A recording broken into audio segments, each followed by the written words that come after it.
All right, good day everyone. My name is Cadet Gray from the University of Florida, Air Force ROTC Detachment 150, and welcome to the second episode of the Flying Gators podcast.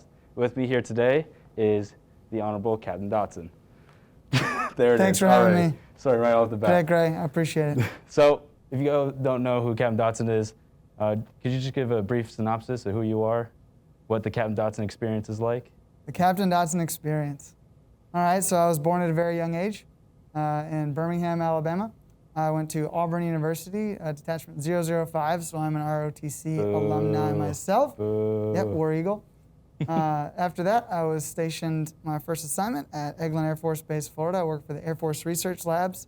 I did a 2-year job there, and then I moved out, still working for AFRL, but I moved out to the flight team, flew experimental UAVs for about a year.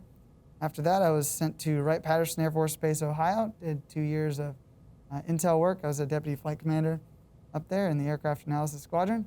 Then I moved down here for the best job I've had so far. Okay. Go Gators. Oh, you actually said it. And War Eagle. So why, sir, why are the Florida Gators better than the Auburn? I have no comment on the situation. No comment? No comment at all? No comment at all. No comment at all? Nope, none. Okay, well, let's Nice just start try. off with a Gator chomp. We'll just keep it at that. So, Captain Dotson, thank you again for doing this for us. We're very excited to have you.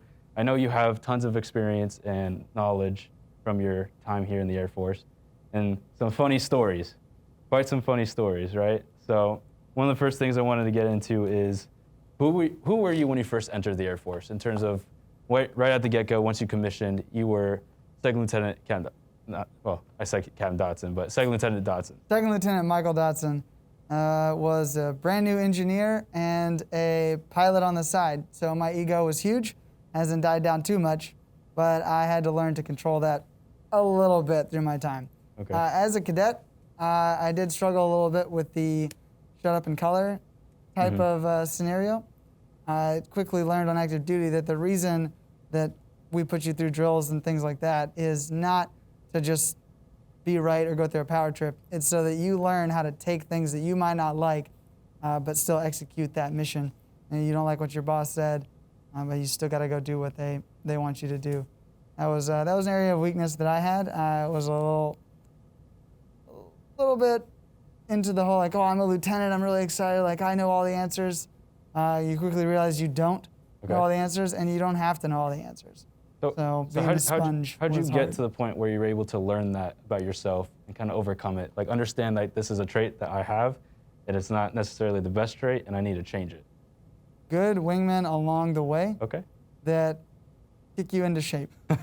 So through trial and error and good people to help you along the side. Plenty of people have pulled me aside and said, hey, you realize what you're doing now? Yeah, that's not right. And they gave me a correction. Okay. So through wingmanship and just having friends that know who you are and understand the situation, they are able to kind of put you on their back and kind of guide you to the right way. Yeah, absolutely. Okay. So that's one of the great things that we try to kind of do here at University of Florida Detachment 150 Air Force ROTC is have wingmanship. And I think a lot about wingmanship is learning to, in terms of, you're always with these same people all the time, is learning to kind of learn experiences and go through these experiences with your same people and kind of build like a family in a way.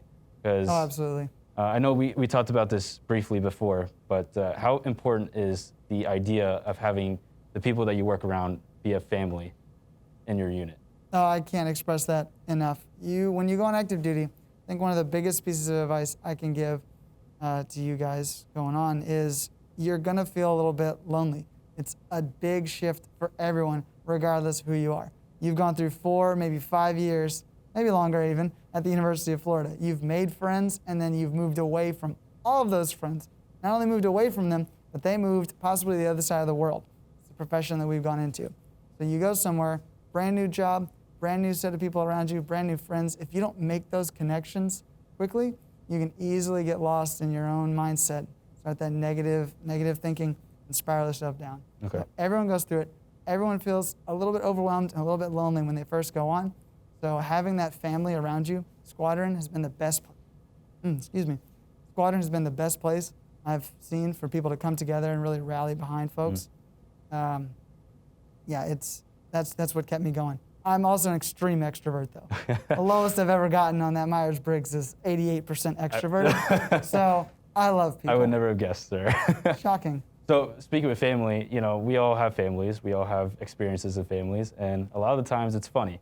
You have an incident happen, and you make a joke out of it. Someone falls down the stairs, you laugh. Wait, are you okay? But wait, I'm busy laughing at the moment.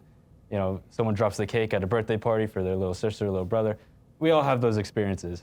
What can you say in terms of, without dropping names? We're not doing that here. Any funny stories that you've experienced with your family in the Air Force through units that you've been through so far? My entire career has Far too many. has been one giant walking funny story, I think. The NCOs here have to sit and suffer and listen to my stories all the time, and now that I'm blanking on it immediately.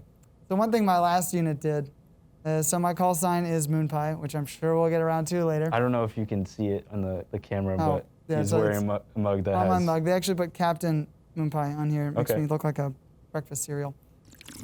They found a picture of me when I won't say how old, but I was at space camp and I had an afro. They made a life-size cardboard cutout of this. Was the afro real? Israel. Okay. Very real. Life-size cardboard cutout of this and put it by the snack bar with things like, pay your debts, and all sorts of other funny little memes and things they would put in there that I would say. They brought it to my promotion. My going away gift from there was actually a collage of people screaming at it or putting it in places. Some people put it in the freezer because I hate the cold. So that's Well, one that's of why the you're here in things. Florida. Am I right? Thank the good Lord Thank the good Lord. that I'm back in the heat. So for Moonpie, how did that come about?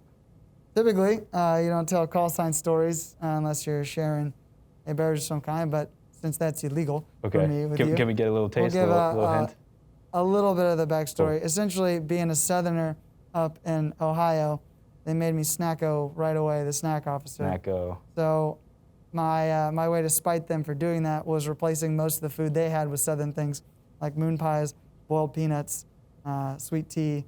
I crossed off they had soda for sale. I just put Coke. Everything's a Coke.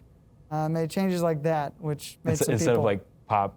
Oh or- yeah, no, that's right? not Okay. a real word. That's Okay. fake. That's we just don't even So it's acknowledge just that. all Cokes, no matter what kind of Coke you want, 50 cents. Understood. So that's what I did, and it inherited me. That's a short version of how I got. So I Moonpie. don't know how well I speak for the audience, but I personally do not enjoy moon pies, unfortunately. The greatest snack Are ever. I'm you- done with this interview. Well, I yeah, it's great. To I do enjoy that it has moon in it, and you said you were a space cadet. ha ha ha ha. Probably some people might say that I'm still a space Okay, cadet. still a but, space cadet. No, I did. I went to space camp when I was a kid. I actually worked there in between my time when I commissioned and going active duty. Okay. I worked at space camp. I loved that job. So- I absolutely love teaching. Let me ask you this. How do you feel about the latest innovation, I guess you could say, in the United States military with the Space Force actually coming to existence? Oh, I love it. I Are think you that's so excited? exciting. Okay. I absolutely love it. A lot of friends of mine have been in Space Command and have all transitioned over and are loving it so far Cool. in the Space Command. So I'm pretty excited to see where it goes.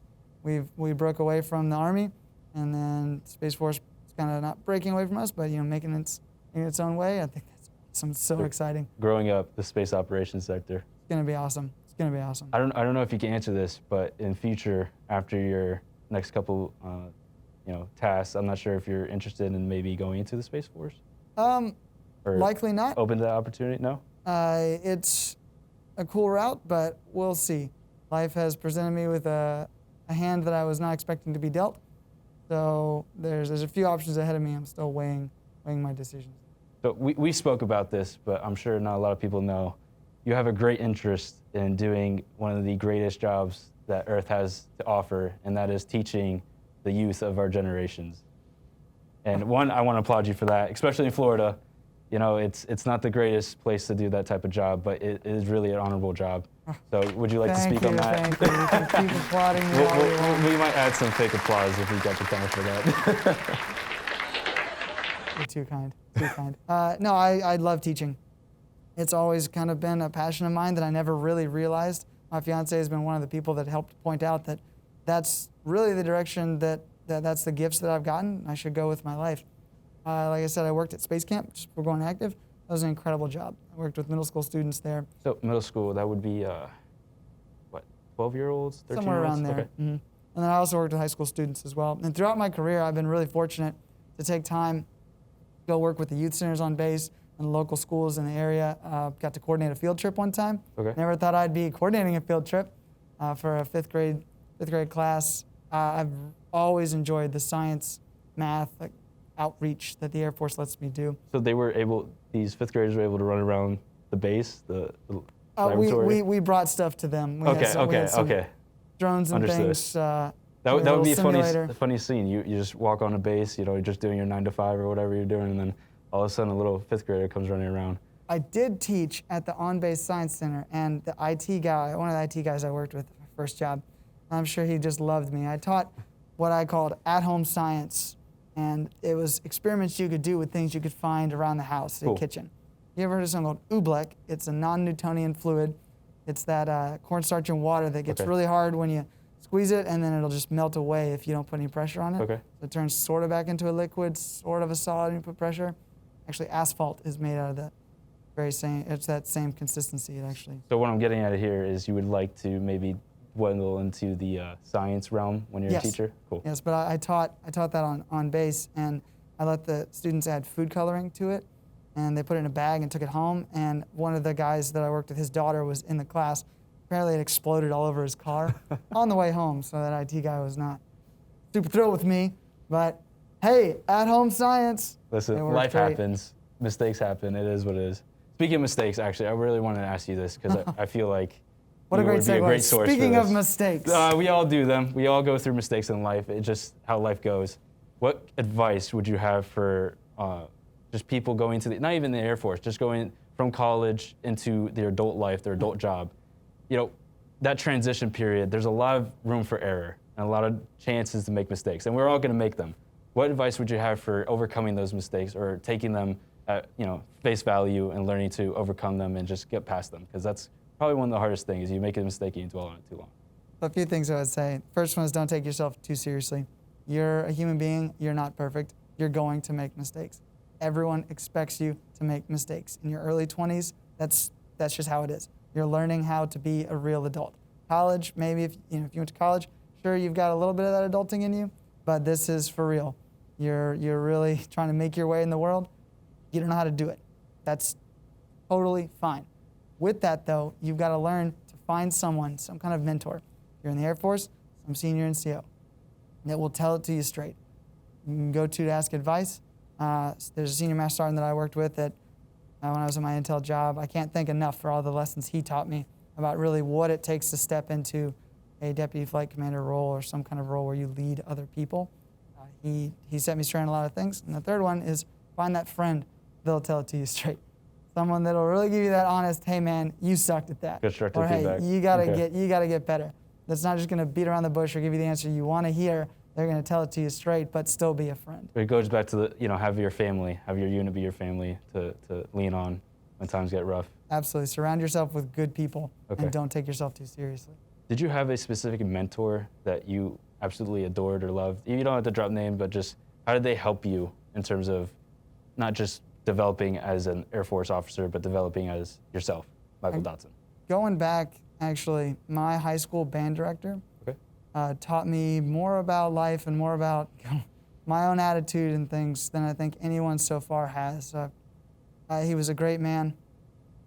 He taught me marching and drill through the band thing, but he taught me discipline and what it took to really get good at a craft.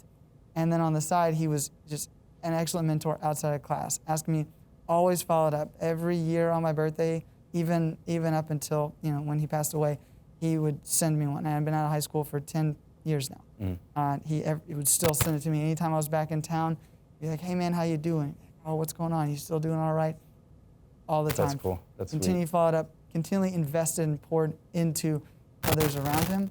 That ideal and how he lived his life, just alone, not even pouring into me, but how he lived his life, that's always been kind of how I want to be and who I want to be. Okay. So that you would say that would be a key trait that you'd like to continue to have in your life, and not just you doing it, but just having others doing that onto you. If I can be half as good as he was, then I've hit So he's like an success inspiration as well. 100%. Awesome. What did you play? I was a trombone player. Okay, Cool. So the troublemakers in the back. So I've kept that trait throughout my Yeah, career. I was a clarinet boy myself, and I got to say I wasn't that good. Was not that good. Neither was it was I. fun, but. I think I was great.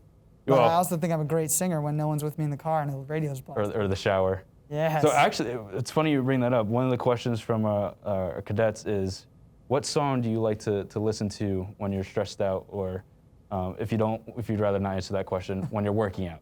So bad stress, good stress. Which one? You can answer both. What a great segue. Didn't know it was coming, actually, for the folks at home. One of the things, so I'm a bit of a nerd. Okay. I too. It's okay. I love nerds film rule. soundtracks. That's what, if I'm trying to like study and get stuff done, like I know I got a big project coming, big task or due, I'll put on film soundtrack in the background and I'll just go. If it's got lyrics, that's when I start to focus on lyrics too much. Okay. And it Understood. doesn't de-stress me because then I'm just thinking about that and my brain just thinks about something else. And then I realize I haven't been working for 3 minutes. I've been singing this song in my head. So I'll put on just epic movie soundtracks. And that's where I just that's why go to I town. asked you I answer either or, because some people rather not divulge that information. But Hans Zimmer, Oh John, yeah, John Oh, yeah. Williams, John Williams is the go-to. Interstellar soundtrack. I Interstellar. love Interstellar. What a great drop there for this stellar interview we got going on. Yeah, we do have a stellar review going on. Interstellar reference. Okay, if you haven't seen Interstellar, it's a great movie by Christopher Nolan. Christopher Nolan is also a fantastic director, and that actually leads into another question. This is really working well. Isn't this about me? It is, sir. So the next question I was getting into, one of the cadets would like to know, what is your favorite movie that you've seen, or Apollo movies? 13. Apollo 13. Apollo 13. I can quote that movie from beginning to end. I absolutely love it. I'm a huge space nerd. Grew up loving space. My grandfather worked for NASA for 30 years. Really? So I grew up in and around it. That's what kind of inspired me to want to serve, join the Air Force. I wanted to be an astronaut. Now I want to inspire others to do it. Anyway, I love that movie. Everything about it. I love Tom Hanks. I think he's a fantastic actor. That was like his prime. Absolutely. I can watch that movie on repeat over and over and over again, never get tired of it. There are so many examples of leadership in that movie. It's insane. Down to the flight controllers themselves controlling their teams. I absolutely love that movie. And the book, Lost Moon, which then was renamed Apollo 13, excellent book. And you can see how the movie just followed the story to a T. It's very well done. That's for Cadet Felton, if he's listening. There you go. Write down that book name. Book club. Oh, I'm gonna start the book list. Book club. So speaking of leadership, sir, what is probably the trait or the characteristic of a leader that you admire most? Taking care of your people. Take care of people. Actually taking care of your people. Not the textbook taking care of your people where you walk around. Not doing it on paper, but Yep. actually. Or not checking the box.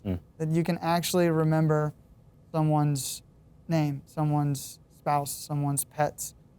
And then I had a fantastic NCO tell me this one time that it's not, hey, how was your weekend, or what did you do on your weekend, but remembering what that person did on the weekend and saying, hey, how was this thing that you did, or how was this event you went to? Actually remembering what they had said, not just on Friday being like, hey, got any weekend plans? And then Monday being like, hey, what did you do this weekend?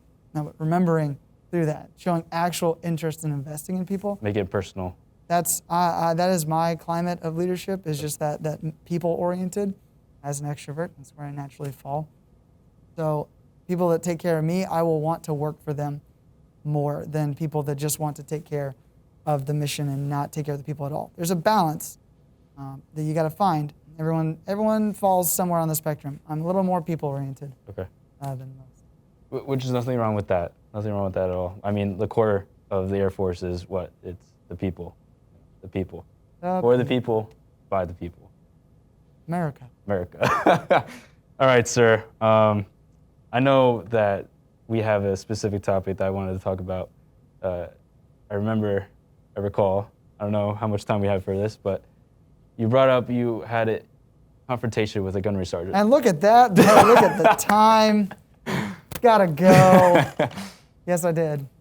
Would you like to, on an ending note, would you like to explain that situation? The long and short of it was my first experience with a joint service event was doing a color guard.